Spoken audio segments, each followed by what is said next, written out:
pessoal, bem-vindos a mais um episódio de Mil Crimes. Eu sou a Bruna e comigo está a Fabi. Oi, Fabi. Olá, tudo bem? E com a gente hoje também está a Jéssica. Oi, Jéssica. Oi, tudo bom? Gente, a gente chamou a Jéssica porque esse episódio ela passou mais de um mês escrevendo. E então ela é quem sabe mais do que todo mundo. E como a gente vai fazer um especial em 2 partes, né? Um caso bem grande, então ela está aqui, já que, né, vai ser a especialista do caso. Bem-vinda, Jéssica. Alguém tem algum recado? Eu tenho. Eu queria mandar um beijo para os nossos ouvintes de Portugal. Sim, cara, o Pedro, né? O Pedro sempre manda beijo pra gente. Sim, o Pedro. Ele é muito fofo. Fica mandando áudio em português. E teve uma moça no Twitter também, muito fofa, Carla Gomes. Carla Gomes é muito querida, mandou uma mensagem lá pra mim, porque a gente recebeu um hate, né, essa semana aí. Foi. Toda semana, na real, né? Toda semana, né? Mas aí, gente, não sei se... Aí foi mais engraçado, né? Porque não sei se vocês entenderam ainda, mas aqui, gente, não é uma democracia, é uma ditadura comunista. Então, assim... Tipo, foda-se. E eu tenho também um beijo pra mandar pro Alex, que o Alex trabalha comigo e ele começou a escutar agora o podcast, então um beijo pro Alex. Então bora lá, né, pro caso de hoje. Solta o som, DJ. Olha, Fabi, solta o som, DJ. É o editor, gente. O Mika é maravilhoso. Quem quiser contratar ele pra editar coisas, contrate, mas não muito, porque ele é nosso editor. E antes de começar, só então dando um aviso, um lembrete inicial de que o conteúdo desse episódio pode engatilhar pessoas pretas por falar do racismo de maneira extremamente e oralmente gráfica. Então, é um episódio super sensível, né? Então, se você prefere não escutar, então pode pular. Então, bora lá pro caso de hoje.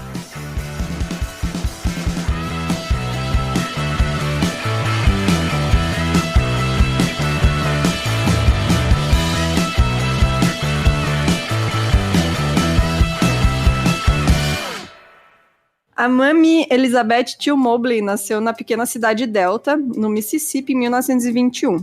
Então, quando tinha 2 anos, sua família mudou-se para Argo, no Illinois, e a mudança era parte da grande migração de famílias negras pelas regiões rurais do sul para o norte, a fim de escapar da violência, da falta de trabalho e também pelo tratamento desigual por conta da raça perante a lei. Para quem não sabe, nessa época ainda existiu o apartheid nos Estados Unidos, né? Então, as pessoas negras eram legalmente, né? Você tinha direito legal de não querer atender as pessoas negras e elas não poderem entrar em estabelecimentos e etc. Então, quando tinha 17 anos, a Mamie começou a namorar o Louis Till, um homem também negro que tinha a mesma idade. O Louis cresceu órfão e desde criança trabalhava e nos tempos livres também era boxeador amador. Então, no início, a família da garota desaprovou o relacionamento por acharem que ele era sofisticado demais para ela. Os dois se separaram, mas por insistência do Louis, eles relataram, e eles se casaram em 14 de outubro de 1940, aos 18 anos. O único filho desse relacionamento foi o Emmett Louis Till, que nasceu em 25 de julho de 1941, de um parto difícil, pois ele estava assentado, o que causou muita dor para Mamie. Ao saber de uma infidelidade de seu marido, Mamie não sei como fala esse nome. Como que é, Jéssica? Eu já vi como Mamie e já vi como Mami, então não sei de verdade. Então vamos chamar de Mamie, né? Cada um escolhe como chamar ela. Bom, ela pediu a separação do Louis, né, em 1942. O marido, enfurecido com a mulher, a sufocou até quase perder a consciência. Então ela reagiu jogando água fervente nele. Após essa situação de violência, Mamie conseguiu uma ordem de restrição de Louis a ela e seu filho. O marido tentou a aproximação a Mamie diversas vezes. E por violar esta ordem, né, o juiz forçou a escolher entre o alistamento no exército ou a prisão. Parabéns, né? Nossa. E nisso, né, a Mamie começou a criar o Emmett sozinha com sua mãe. Ao entrar no exército, Louis Till, ele escolheu o exército, né? É óbvio, né, meu? Ele serviu na campanha italiana que na Segunda Guerra Mundial consistiam nas operações dos aliados e do eixo na Itália, e ao redor dela, né? O Louis foi preso pela polícia militar juntamente com outro soldado acusado de assassinar uma mulher italiana e estuprar outras duas, em Civitavecchia. Ele foi submetido à corte marcial, um processo legal militar semelhante a um tribunal civil. Junto com outro soldado, ele foi considerado culpado e condenado à morte por enforcamento. A sua execução aconteceu no Centro de Treinamento Disciplinar do Exército dos Estados Unidos, em 2 de julho de 1945, poucas semanas antes do aniversário de 4 anos de seu filho. Mami Etil só foi informada de que a morte do seu marido foi devido a má conduta intencional. É muito doido, né? Porque, tipo, gente, assim, ó, um monte de soldado do exército fazia isso, né? E tipo, a gente não sabe até que momento também é verdade ou não, porque imagina, são homens pretos que foram colocados meio que de maneira quase compulsória lá dentro, então eles têm que atender o sistema, sabe? Não, eles deviam ser extremamente ostracizados pelo próprio exército, assim, né? Exato. Quando tinha 6 anos, Emmett contraiu poliomielite, que deixou o menino com uma gagueira constante. O menino e sua mãe se mudaram para Detroit. Em 1951, ela conheceu e se casou com Pink Badley. Oh, meu Deus.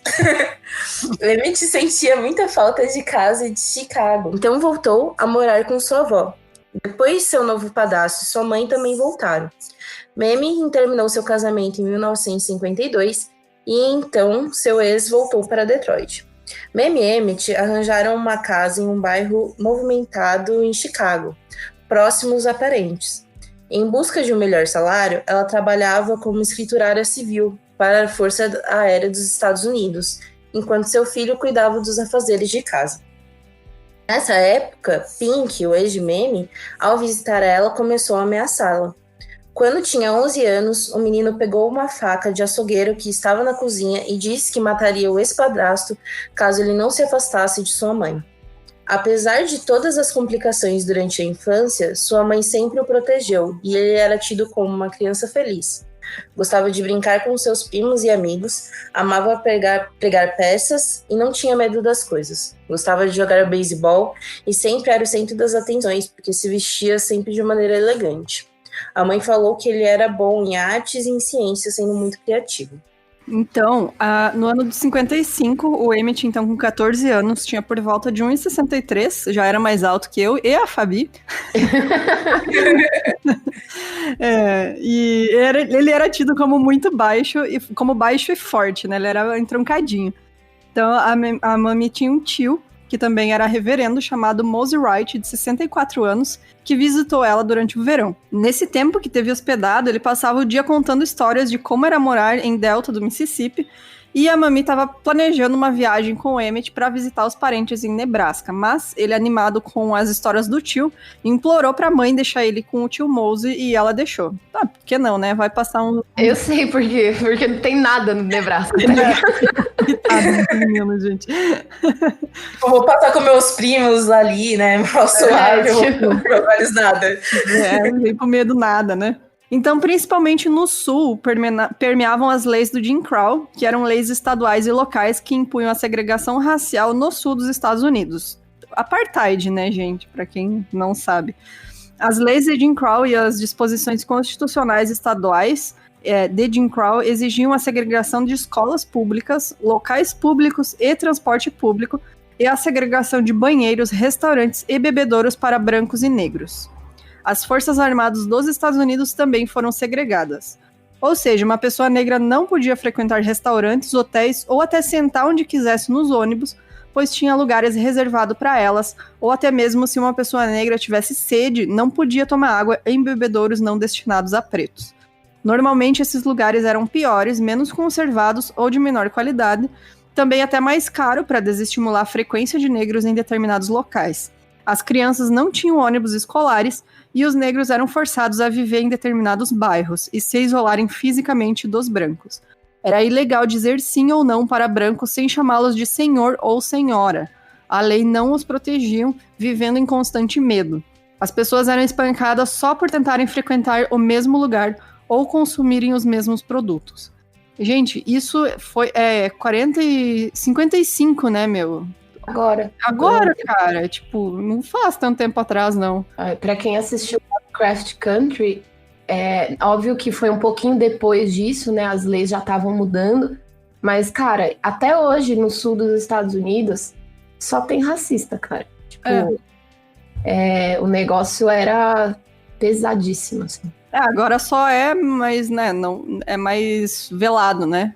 Tipo, quando você, por exemplo, não tem algum ambiente, se você é uma pessoa preta, você se sente desconfortável sobre esses olhares e tudo mais, ainda assim é um resquício dessa questão de não é teu lugar, né? E tudo isso reverbera até hoje.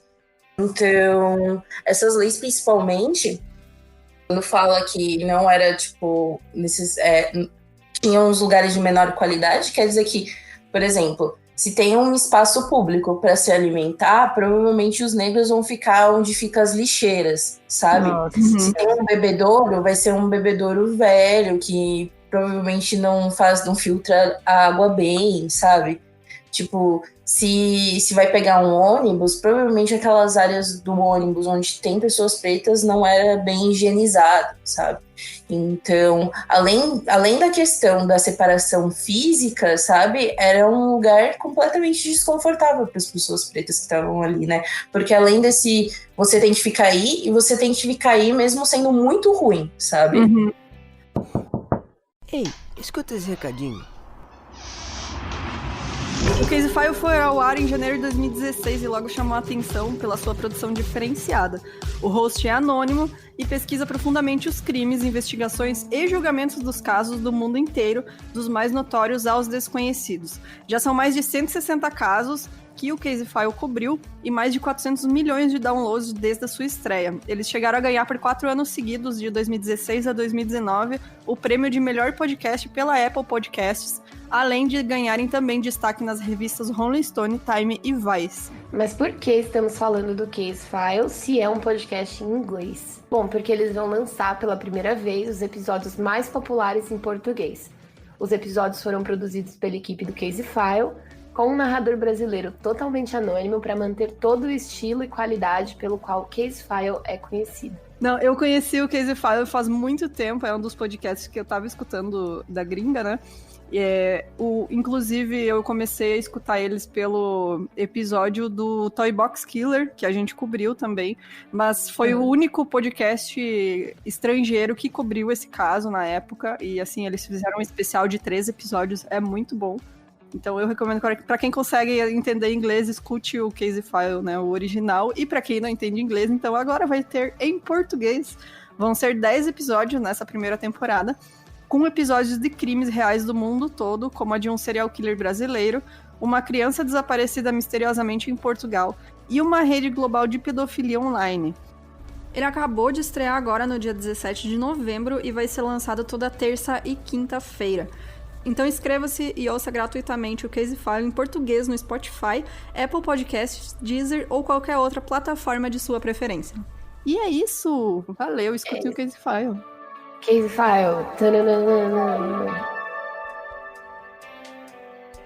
Desde 1882, as estatísticas sobre linchamento de negros estavam sendo coletadas. E apenas no estado do Mississippi, mais de 500 negros haviam sido mortos dessa maneira. Na época em que Emmett estava indo se divertir nas férias, as tensões raciais estavam em alta, por conta da decisão da Suprema Corte dos Estados Unidos, que tinha acabado com a segregação racial na educação. Os brancos se revoltaram com isso, ao mesmo tempo que o clima das cidades do sul, que apontavam que a população branca era mais racista, né, estava se tornando mais pesado para as pessoas negras viverem. Na pequena cidade de Brookhaven, em Mississippi, uma semana antes do Emmett chegar, o ativista negro Lamar Smith foi morto a tiros em frente ao tribunal da cidade por uma organização que queria a permanência das leis de segregação. Os 3 suspeitos desse crime foram presos de imediato, mas depois foram soltos. Mesmo porque a lei não funcionava muito, né, pra KKK, tá ligado? Porque os caras eram envolvidos com juiz, com polícia e tudo. Exato. Às vezes era da mesma família, sabe? Sim. Então, Principalmente se você pega a cidade do interior, não é tipo Nova York que aconteceu e tá o mundo inteiro vendo, sabe? É uma cidade do interior, sabe? Do Mississippi, que, tipo... Então, zero problemas fazer essas coisas, sabe? Bom, o tio Mosey, né, do Emmett, prometeu levar ele com seu primo, Wheeler Parker, e seu outro primo, Curtis Jones, iria mais tarde. A mãe do Emmett alertou o jovem para se comportar diante dos brancos do Sul, porque ela era diferente de Chicago, exatamente isso que a Jéssica falou agora, né? E que, ainda que houvesse racismo, a convivência entre brancos e negros já se tornava mais cotidiana, né? Eles chegaram atrasados na estação, a mãe se despediu dele, ele deu o relógio para ela, falando que ele não ia precisar olhar as horas lá, que estava de férias, e falou que ia mostrar para todos os amigos o anel do seu pai, que a sua mãe havia lhe dado. Se despediram, ela brigou porque ele não tinha dado um beijo, um abraço nela, pois estava com pressa, falando: como vou saber se eu vou te ver de novo? E ele perguntou por que ela era tão boba de falar algo assim. Deu risada, um beijo, e essa foi a última vez que a Mami viu seu filho vivo. Nossa, gente, que horrível isso. É, cara, é muito pesado, né? Tipo, os caras... Tipo assim... Até a gente sabe, assim, que... Eu não sei se eu já falei isso aqui no programa, mas esses caras, né, que perderam a Guerra Civil dos Estados Unidos, eles entraram num navio, vieram pro Brasil, e quando eles chegaram aqui, eles fundaram a cidade de Americana. E até hoje tem a Festa dos Confederados lá em Santa Bárbara do Oeste, que é cheia de racistas. Os caras, tipo, carregam a bandeira dos confederados, sabe? Que absurdo, mano, sério. É surreal, né? Money era uma cidade pequena próxima a Delta, onde o tio Mosey morava. A cidade era tão pequena que tinha apenas 3 lojas, uma escola, um correio, uma descaroçadora de algodão e uma pequena centena de pessoas como população. No dia 21 de agosto de 1955, Emmett chegou à cidade de Money. Era início da colheita de algodão, e a sua família trabalhava lá, mas como ele e seus primos eram pequenos, ficavam brincando em torno das plantações. No dia 24 de agosto de 1955, o tio Mosey estava pregando na igreja, quando Emmett e seu primo Curtis Jones resolveram fugir da vista de seu tio, pegaram um carro e saíram. Se juntaram com outros meninos da região e seu outro primo para ir no mercado comprar 10 centavos de chiclete. O mercado era do casal Roy Bryant, de 24 anos, e de Carolyn Bryant, de 21 anos. Naquele dia, apenas a mulher estava cuidando do comércio, enquanto sua cunhada cuidava de seus filhos no fundo da loja. Bom, o Curtis ficou jogando damas do outro lado da rua, enquanto o Emmett e os outros meninos entraram na loja. E a partir daí existem divergências nos relatos. Então, de acordo com o que o Curtis falou na época do ocorrido, os meninos que estavam com o Jones relataram que o Emmett carregava uma foto da turma de seu colégio em Chicago e falou que as crianças brancas na imagem eram suas amigas. Ele apontou a imagem de uma menina branca e falou que ela era sua namorada, e por duvidarem dele, desafiaram então a ele falar com a Carolyn em um tom de flerte. Então eles falaram, se tu namora mesmo essa menina branca, então fala com a mulher ali da loja, né, dá uma cantada nela. Brincadeira de moleque, né, gente? Então, já em 2009, o outro primo do Emmett, o Simon Wright, relatou uma situação diferente em seu livro. Ele, que também estava presente, falou que não existiam fotos, muito menos desafios. O Curtis chegou a retratar o seu relato de 55 e, antes de morrer, pediu desculpa a Mamie Till. De acordo, então, com outras versões, inclusive de crianças que estavam próximas à loja, elas dizem ter visto o Emmett ter assobiado para a Carolyn. E o Simon Wright afirmou que o assobio do seu primo, afirmou esse assobio, né, do seu primo, mas disse que achou que o garoto queria tirar da cara dos meninos, porque ele sempre disse que estava brincando. Ele tinha esse costume, né, de fazer brincadeira. Então, na hora, eles repararam que foi uma situação estranha para as brancas presentes, né, ficando tensos, porque o Simon sabia que no Mississippi um negro nunca assobiaria para uma mulher branca, afinal, eles estavam acostumados a linchamentos e a verem os cavaleiros da KKK cotidianamente. Ele disse que o ato de entrarem e saírem da loja demorou menos de 1 minuto e que nesse momento não teve nenhum toque vindo de Emmett. Eles entraram, pagaram pelos doces e foram embora. Um jornal local na época diz que Emmett assobiava para aliviar a gagueira. Mami chegou a falar que tinha muita dificuldade em pronunciar o som do B e que então, ao pronunciar bubblegum, que é chiclete em inglês, ele poderia ter assobiado também. Para ajudar com a articulação de palavras, coisa que ele tinha dificuldade, a mãe ensinou ele a assobiar baixinho para si mesmo antes de pronunciar algo. Depois disso, há a versão que Emmett assobiou para ela e outros que dizem que ele falou bye baby antes de deixar o local. A maneira que Emmett interagiu com Carolyn violava também as leis de Jim Crow. Haviam várias restrições de como um homem negro poderia se referir a uma mulher branca e restrições de interação. Todos confirmaram que naquele momento em que estava do outro lado da rua do mercado, Emmett assobiou usando os dedos quando a mulher estava indo em direção ao carro, logo depois dele sair, o que assustou a todos, que não imaginavam que ele ia fazer isso. Quando ela estava entrando em seu carro, alguém disse que ela estava indo pegar uma arma, o que deixou todos em pânico, inclusive Emmett. O homem mais velho, que estava jogando damas, alertou para que eles fugissem dali o quanto antes, por temer violência. Eles entraram no carro de seu primo e tentaram correr, mas ele era lento e acharam que o carro atrás deles estava o seguindo. Então, tiraram o carro da estrada e entraram em uma plantação de algodão. E quando viram o carro passar reto, sentiram alívio e voltaram. Chegando em casa, os primos não falaram nada para seu tio, depois de Emmett fazer prometer que eles iam ficar quietos, temendo que ele poderia levar alguma represália. Nesse dia, Emmett disse que queria voltar para Chicago. Então é tipo brincadeira de moleque, ou que, né, que ele foi sem querer, enfim. Mas o medo desses meninos, né, meu, sério, é desumano, cara. Tipo, ele ter medo. Nossa, mano. E esse ato de, tipo, deles fugirem e tal, mostra que, tipo, já perceberam o medo e viram que também o Emmett, por ele morar em Chicago, né? Isso não quer dizer que em Chicago não existia racismo, é uma coisa importante, não é? Mas sim que já era diferente, né? Então já tava tendo um choque cultural mais de integrar, sabe? Inclusive, sei lá, consumo de cultura preta, enfim, né? Então, ele lá, né, quando ele assovia, tipo, nessa hora que ela sai, que é, tipo, a hora que todos concordam mesmo que teve um assovio, foi nessa hora que ela saiu do mercado, né? Quando percebe que todo mundo fica em choque, eu acho que ele fica mais em choque pelos outros do que por ele mesmo, né? Que pra ele não era nada demais.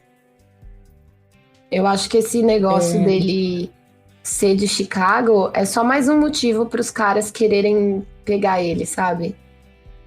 Tipo, esse cara da cidade grande vem aqui, entendeu?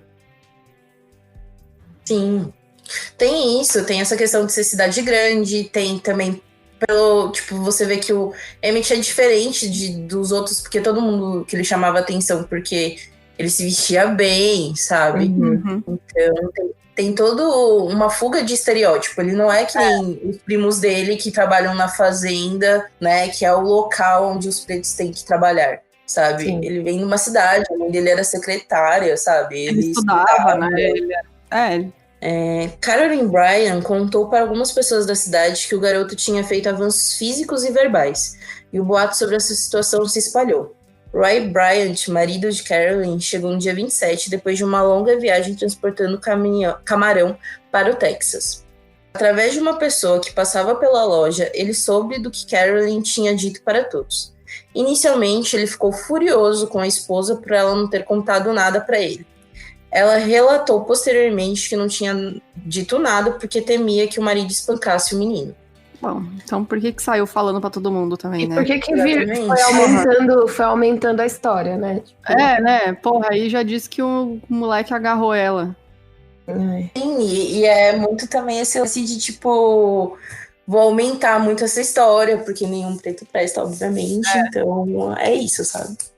Então, naquela mesma tarde, o Roy, cheio de fúria, questionou agressivamente vários jovens que entraram na loja e, na mesma noite, junto com outro homem negro, o J.W. Washington, avistou um adolescente negro na estrada. O Roy mandou o Washington pegar o garoto e colocar na carroceria de sua caminhonete, a fim de levar para que a cunhada da Carolyn, que estava no mercado, o identificasse, mas eles viram que era o menino errado.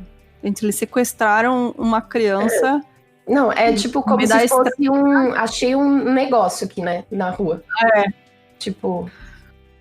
Então, de algum jeito, o Roy descobriu que o garoto que teria assediado sua esposa era de Chicago e estava hospedado na casa de Mose Wright. Então, algumas pessoas disseram que chegaram a ouvir uma discussão entre o Roy Bryant e seu meio-irmão de 36 anos, o John William Millan, onde pensavam em maneiras de tirar Emmett da casa. Então, os primos do Emmett ouviram da vizinha que eles iam ter problemas naquela tarde. Então, já estava correndo esse boato que o cara estava indo atrás dele, né? E uma outra pessoa falou que os brancos iriam atrás deles. Então, decidiram que seria bom contar para o reverendo o que aconteceu, para ele levar os meninos para a estação e eles irem embora dali. Mas ele não fez. Os meninos entre os seus 12 e 16 anos esqueceram de toda a confusão e foram em uma cidade próxima, em Greenwood, tomar vinho e comprar doces, voltando por volta da meia-noite. Então, adolescente, né, gente? Pra eles nem tinha sido nada. Já tinham esquecido o que tinha acontecido. Não tinham feito nada, né? Tipo, não exato, né? Pra eles não, realmente, não. E, tipo, o tio mesmo não ter levado ele é porque, tipo, contou a história e ficou, beleza, você cagou, sabe? Mas é isso, sabe? Eles foram se distrair, porque não tinham imaginado da imensidão disso. Principalmente o Emmett, né? Bom, no dia 28 de agosto, entre 2 e 3 da manhã, Roy e seu meio-irmão J.W. Millan foram de carro atrás de alguma vingança, né? Atrás dos meninos. Chegando na casa do reverendo, falaram que queriam conversar com ele. E quando o mesmo abriu a porta, viu um homem branco com uma arma em uma mão e com uma lanterna na outra, perguntando a ele se tinham 2 garotos de Chicago hospedados lá. Millan, que estava armado, falou para Mose mostrar quem era o negro falastrão, entre aspas, né? E então o tio apontou para Emmett com medo dos homens. No momento, Emmett dividia a cama com outros primos na pequena casa, onde ao todo tinham 8 pessoas. Eles foram de quarto a quarto e acharam Emmett no terceiro, na cama que dividia com seu primo Sammy. Sammy disse que olhou o rosto dos 2 sequestradores, reconheceu quem eram, e eles falaram para ele voltar a dormir enquanto arrancavam Emmett da sua cama. Os homens brancos começaram a fazer perguntas, só que ao invés de responder não senhor ou sim senhor, ele era direto, o que irritou mais os 2, e começaram a xingar e falar palavrões. Bom, ele não falava, né, o sim senhor, não senhor, só falava sim ou não, e aí, por isso, né, os brancos lá ficaram irritados. A tia-avó ofereceu dinheiro aos brancos para que fossem embora, né? Roy hesitou, mas Millan se manteve firme, recusando enquanto apressavam o menino a vestir suas roupas para sair. Para acalmar o desespero da sua tia-avó, Millan falou que eles levariam o menino até a estrada, bateriam nele e o deixariam por lá. É isso que ele falava para acalmar a avó do menino? Sim, porque ela tinha certeza que iam matar ele, né? Sim. Aí, tipo, se a gente pensa que nos anos 50, né? Se nos anos 50 não, se hoje em dia as pessoas acham que é uma maneira correta de punir crianças batendo nela, imagina pessoas brancas com crianças negras nos anos 50. Exato. Mose tentava convencer os 2 a deixarem o menino lá, falando que ele era de Chicago e não sabia como as coisas funcionavam na cidade. Nisso, Millan perguntou quantos anos Mose tinha e ele respondeu que tinha 64. Então disse que caso falasse o que tinha acontecido ali, ele não chegaria aos 65. Quando foram com Emmett em direção à caminhonete, o reverendo disse ter ouvido alguém dentro do carro perguntar se era aquele o menino. E ele relatou que a voz parecia que era uma voz mais leve do que a de um homem, né? Eles amarraram o menino atrás da caminhonete verde e, de acordo com as testemunhas, levaram o Emmett ao mercado. O mercado da família do Roy. E de lá, chamaram outros 2 homens negros para irem juntos. E então foram para um celeiro em Drill, outra pequena cidade próxima, em uma plantação de propriedade do irmão de Millan. Durante o trajeto, eles o chicotearam até ele ficar inconsciente. O garoto negro de 18 anos, chamado Willie Lewis, viu a caminhonete passando com 2 homens brancos na frente e 2 homens negros atrás. Ainda se especula se esses homens negros eram funcionários de Millan e se foram forçados a estarem naquela situação, mesmo que tenham negado posteriormente terem feito parte do ato de violência, né? E você tem que pensar também que até hoje, tipo, algumas pessoas da família do Emmett recebem ameaças, por incrível que pareça. Então, tipo, esses caras negarem hoje em dia também... É, né? É compreensível, né? O Willie relatou que enquanto estava andando em direção à sua casa, ele ouviu barulhos de espancamento e choro vindo do celeiro. Também ouviu o menino gritando, mamãe, salva-me. Enquanto ouvia vozes de homens gritando, xingando e dizendo, abaixe-se, seu bastardo negro. Preocupado, contou a senhorita Mandy, uma vizinha, o que estava acontecendo, e os dois foram pela estrada novamente até um poço de água próximo ao celeiro. E lá foram abordados por Milan com uma pistola na sua mão, que perguntou se tinham visto alguma coisa, e eles responderam que não. Você vai falar o quê, né? Quando o Emmett chegou ao galpão, eles começaram então uma sessão de tortura com o menino, em que o espancaram, lhe arrancaram o olho e ele levou um tiro.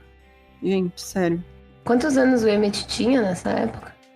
Tinha 14. Nossa. A criança.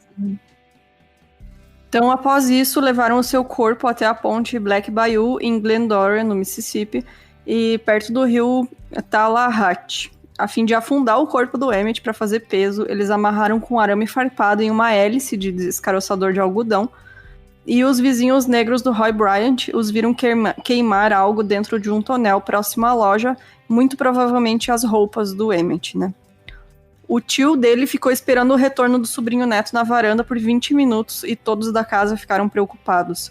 Os primos falaram que sabiam que não deveriam assobiar para uma mulher branca, então torciam para ele ser apenas torturado. Apenas, né? Apenas torturado e não morto.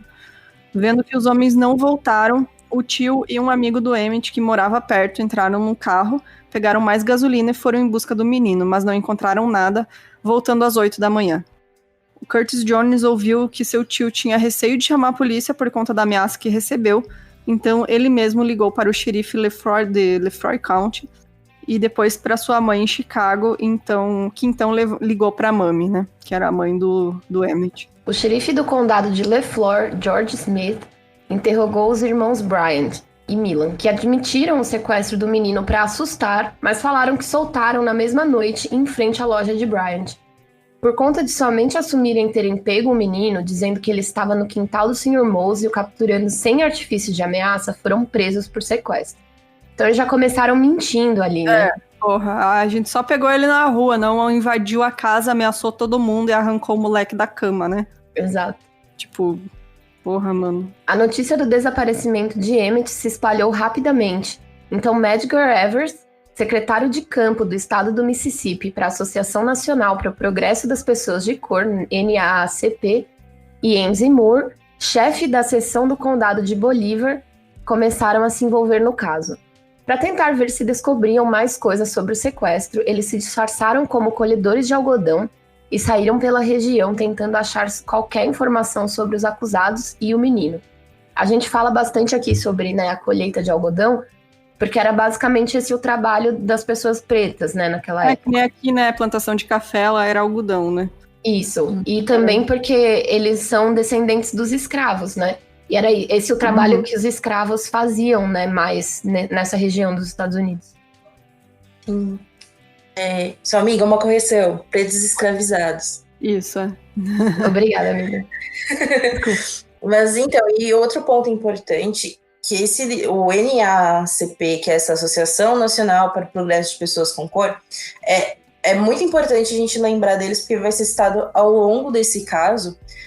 Primeiramente, explicação que pessoas de cor é diferente de um contexto brasileiro, enquanto aqui no Brasil a gente utiliza o termo pessoas de cor para amenizar, entre aspas, né?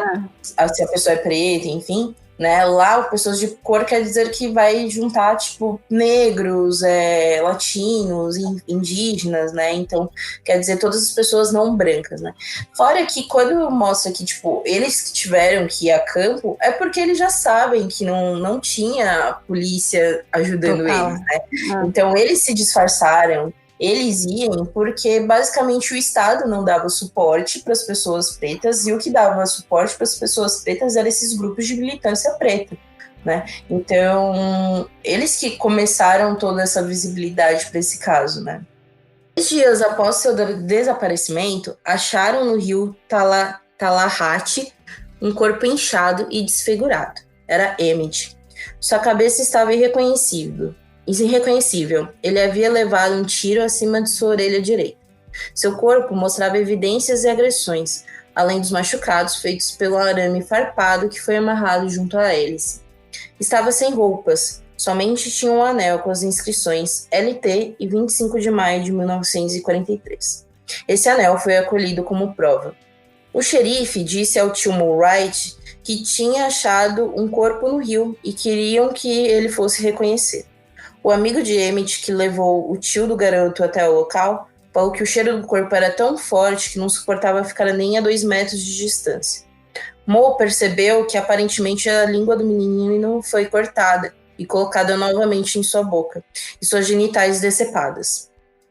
Devido ao estado do corpo, só conseguiram identificar por conta do anel, que era de seu pai e sua mãe havia dado antes dele viajar.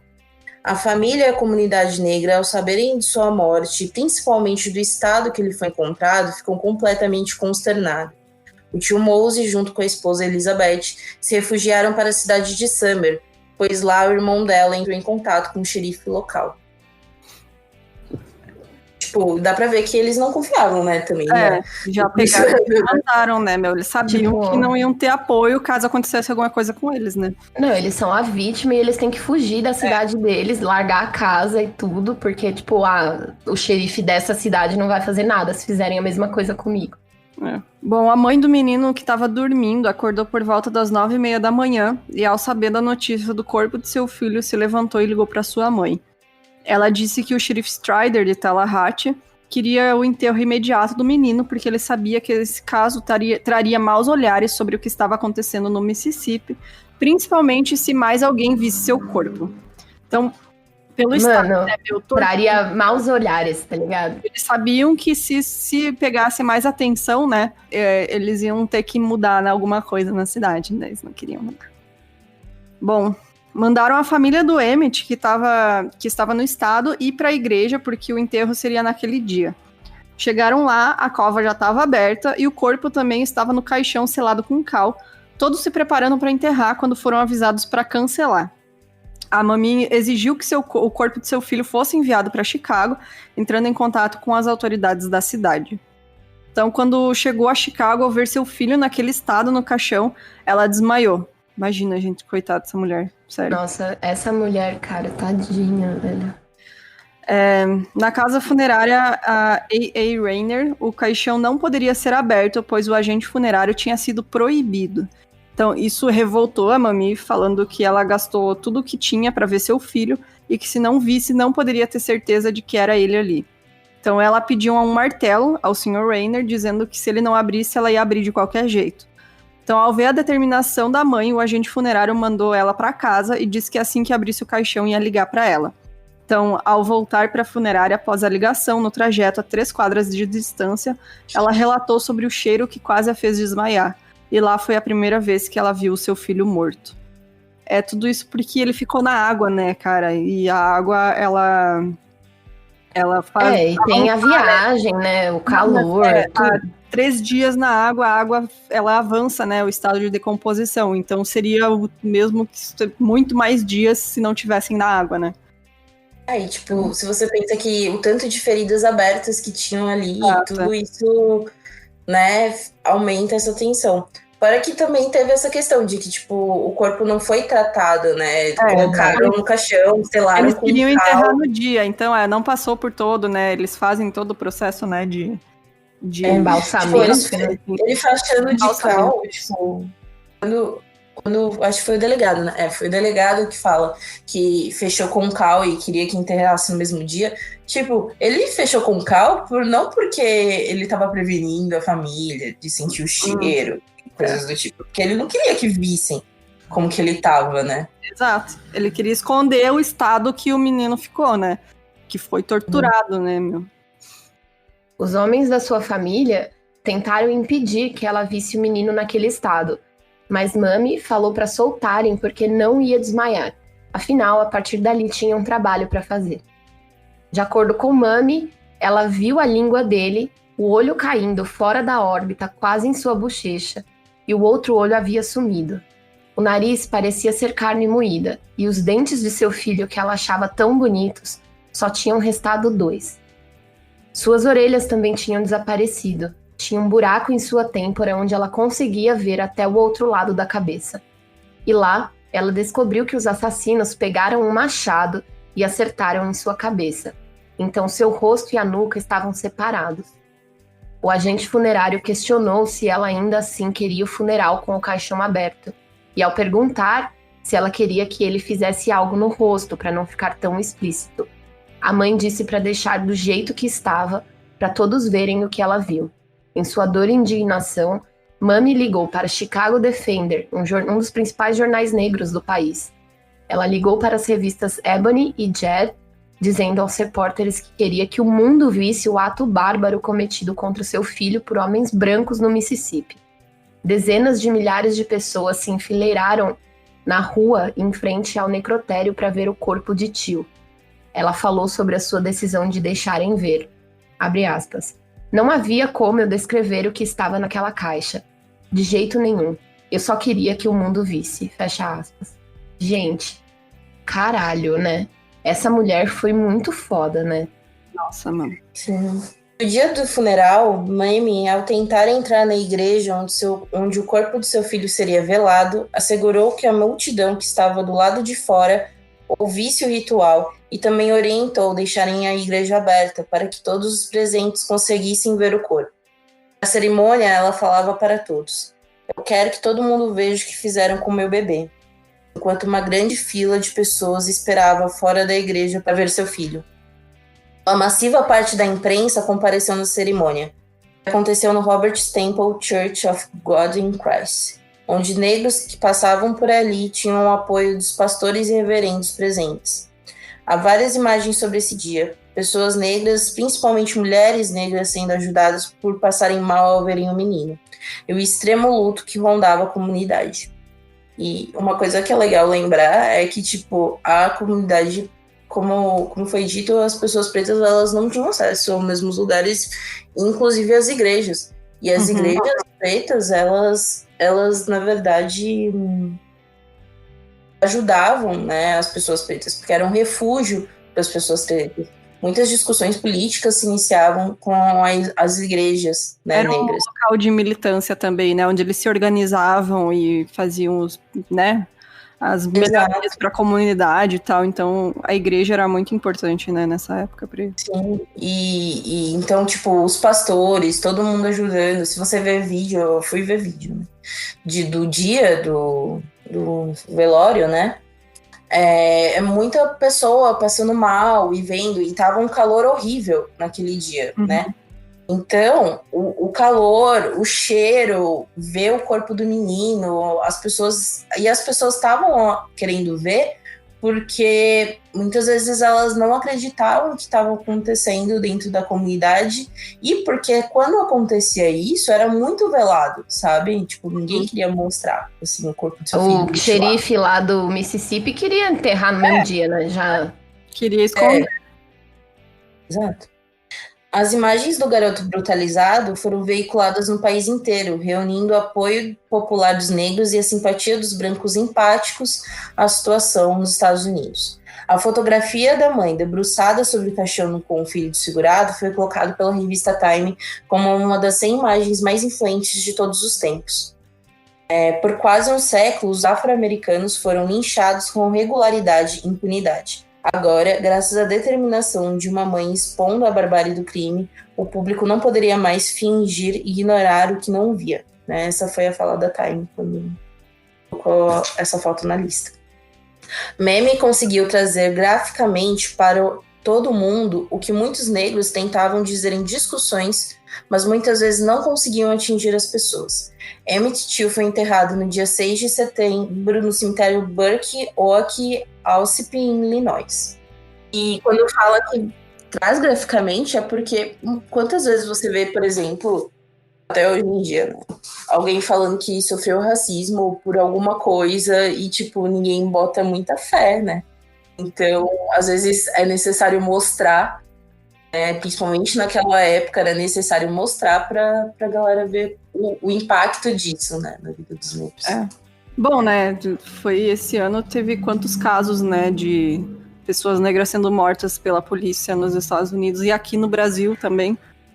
E, tipo, Cara, as pessoas, né, tem a fama momentânea, né, que chama a atenção do caso, mas, tipo, dá um mês, todo mundo já esqueceu e finge que não acontece, que é só, né, não, isso aí é caso isolado, né. Exato. E, tipo, também tem que pensar que na época, né, os jornais negros foram porque ela chamou os jornais negros primeiro, porque ela achava que era a única imprensa que daria atenção para esse caso. E aí, só que a imagem era tão forte, né, desse menino violado, e era tão agressivo, assim, sabe, essa imagem, que, tipo, as outras revistas, os jornais, entre aspas, brancos, também começaram a dar atenção, né, e aí, aquela coisa, mesmo as pessoas, sei lá, racistas, né, falaram, olha, temos um extremo aí, né, tipo... Isso é tão, né, o Rodrigo Constantino sendo expulso da Jovem Pan, é tão racista. Exato. Racista. Porra, mano, o cara é foda, né? Então é Exato, um caso extremo, né, que nem eles poderiam não dar atenção, né? Tipo, poxa, ok, separar o ônibus, mas daí já é demais, sabe? Espancar e matar já é demais, não, só deixa separar, segregar tudo, né? Como se não fosse, né, camadas da mesma merda, né, meu? Tipo... E essas comunidades, assim, brancas do sul do país, elas eram, tipo, extremamente passadoras de pano, né? Na falta de um termo melhor. Tipo, eles se protegiam muito. Tanto que o próprio xerife, mesmo sabendo que era errado, queria esconder o corpo. O outro lá fingiu que não... não sei o que aconteceu. Tipo, só fez merda, né? Tipo, tinha que cair... Eles eram protegidos por lei, né? Sim, exatamente. Esse Jim Crow aí, ele era um monstro, gente. E, por exemplo, se você sabe que você pode fazer tudo e agir de maneira impune, pra eles não era tão chocante, sabe? Fora que é aquela coisa de que, até então, o que o menino fez também foi errado. Quando fala que os meninos acharam que ele ia ser só torturado, quando a tia-avó, quando os caras falam pra tia-avó, olha, a gente vai espancar ele rapidão em volta, sabe? Nossa. Porque, pô, eles sabem que era errado, que foi errado, porque nunca que um menino negro vai tratar uma mulher desse jeito, sabe? E não é que, tipo, nossa, eles são muito pró-mulher, né? Tipo, coisas do tipo. Eles eram pró-mulheres... eles eram pró-mulher branca em relação a homens pretos ou coisas do tipo. Porque se isso acontecesse, um homem branco fazer isso daí com uma mulher negra, ninguém ia ligar. Ela nem podia reclamar, nem falar um ai de volta, né, meu? Sim, se um homem branco fizesse isso com outra mulher branca, no máximo o marido ia reclamar, sabe? Mas não ia matar e espancar o cara, né? Exatamente, sabe? E essa punição com crianças, né? Tipo, a gente vai espancar ali e já volta. Era tão normatizada, né? Que tipo, tudo bem, ele só vai bater um pouco e já vai trazer de volta. Sendo que nem isso deveria ser o comum, né? Isso não deveria acontecer em momento algum. E tem vários estudos também, tipo... falando sobre a questão, na época, de denúncias de violação sexual e estupro de mulheres brancas por parte de homens negros, né? E o que acontecia? Na época, se você é uma mulher branca e você não vai com a cara do menino, acha que ele olha, sei lá, olhou pro meu decote, sabe? Eu posso acusar ele de... Olhou pra ela, né? Não precisa nem fazer nada, só olhou. Exatamente. Então elas aumentavam, falavam, ele me estuprou. E aí já era. O que aconteceu, pra quem não sabe, quem assistiu Watchmen, né, vai saber. Sim, eu ia falar disso agora. O massacre em Tulsa, né, que o estopim já tinha, né, as pessoas brancas já estavam querendo ir acabar, porque era uma cidade, pra quem não sabe a história, Tulsa tinha um bairro negro que era chamado de Wall Street Negra, de tão bem sucedida que era o comércio lá, porque era uma comunidade muito próspera. E as pessoas, né, eles se ajudavam, tipo, eles só compravam entre eles, enfim, eles estavam muito bem. E já tinha todo, né, os racistas lá já estavam tudo louco, vendo os pretos bem-sucedidos, né. E aí aconteceu o quê? Uma mulher branca disse que um cara negro assobiou e deu em cima dela num elevador. E esse foi o estopim, a desculpa que os caras, né, pegaram pra pegar avião e bombardear o bairro. Tipo, Então, dizimaram, pra quem não sabe, assim, cara. pegaram metralhador, saíram matando todo mundo. Foi em 1921. Isso não é ficção, tá? A gente tem na série, mas é realidade. Aconteceu mesmo. Foi um atentado terrorista das pessoas brancas contra esse bairro negro nos Estados Unidos. E só atualmente que tá tendo estudos e tal, as pessoas estão falando disso, né, em aula de história, enfim, e resgatando essa história, porque eles enterraram e, tipo, todo mundo finge que nada aconteceu, né? Então, tipo, muitas vezes, os caras não gostavam da pessoa, deu em cima da minha namorada aqui, ele merece morrer, sabe? Porque o cara era negro, né? Às vezes o cara nem tinha feito nada, tá ligado? Era só porque... Eram sentenças de morte, assim, dadas por qualquer pessoa branca, né? Exato. Então, Sim. né? E isso, cara, não faz tanto tempo assim, velho, viu? 1950, cara. Foi ontem, cara. A maioria dos nossos pais já estavam vivos, tá ligado? É tipo assim, não faz tanto tempo. E você vê, tipo, sei lá, tem reflexos até hoje, sei lá, há tempos atrás eu tava vendo, enfim, sobre o caso da Angela Diniz, e aí na época aconteceu uma situação em que ela estava envolvida com o assassinato de um menino negro, e aí ela falou assim, gente, até parece que eu vou aceitar um negro dando em cima de mim, sabe? E acontece isso, sabe? Até hoje. Assim, até hoje. Enquanto justificativa. Né? Então é isso. Mas é isso, gente. A gente vai encerrar por aqui, porque esse episódio é muito grande, como a gente falou, por isso que a Jéssica tá aqui, para dar uma força, porque tem muito, muito detalhe. E então, no próximo episódio, a gente vai falar sobre toda essa repercussão do caso, né? Todo que rolou, porque aconteceu muita coisa ainda. Então, é isso, gente. Se você quiser nos apoiar, entra lá no site, escutar a gravação também. A partir de R$15 mensais, você escuta a gente gravando. E se você quiser, manda e-mail pra gente. Pode mandar qualquer coisa que você quiser pra nós. Menos não mande nudes. Não mande nudes, mande o resto. Pode mandar. Mas é isso. Até. Tchau. Até mais, gente. Obrigada, Jéssica, de novo, por ter vindo gravar com a gente. Lina. Tchau. Tchau, gente. Tchau.